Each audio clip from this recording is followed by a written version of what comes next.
আপনাকে কি করে ভালো না বাসি ইয়া রাসূলুল্লাহ। যখন আপনি আমাকে ভালোবেসেছেন সেই 1400 বছর আগে, যখন আপনি আমাকে মিস করতেন, আশা করতেন যেন আমার সাথে দেখা করতে পারেন, অথচ তখনও আমি জন্মই হইনি। সেদিন সাহাবীরা আপনার চোখে পানি দেখে বলল, ইয়া রাসূলুল্লাহ, আপনি কাঁদছেন কেন?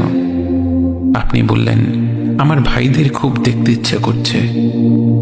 সাহাবীরা বললেন, আমরা কি আপনার ভাই নই ইয়া রাসূলুল্লাহ?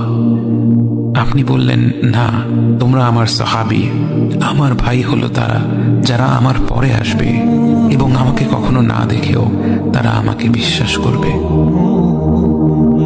মৃত্যু শয্যায় শুয়ে আপনার অন্তরে এই চিন্তা ছিল যে আমাদের পরিণতি কি হবে।